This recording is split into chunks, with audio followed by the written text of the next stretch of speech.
Farm animals for kids. Hello kids. Welcome to the Bob's Farm. Let's see who lives here.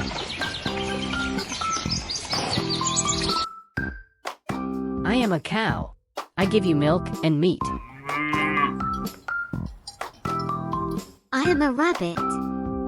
I give you meat. I love eating carrots. I am a duck. I give meat and eggs. I am a chicken. I also give meat and lots of eggs.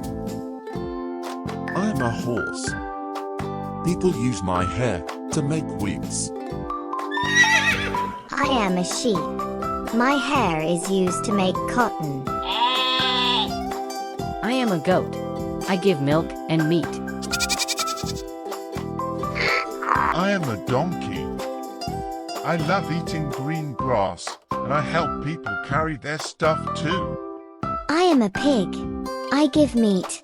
I have the cutest pink color. I am a cat.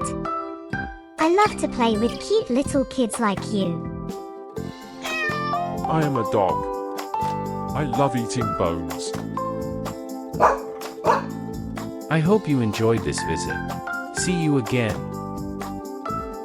Thanks for watching.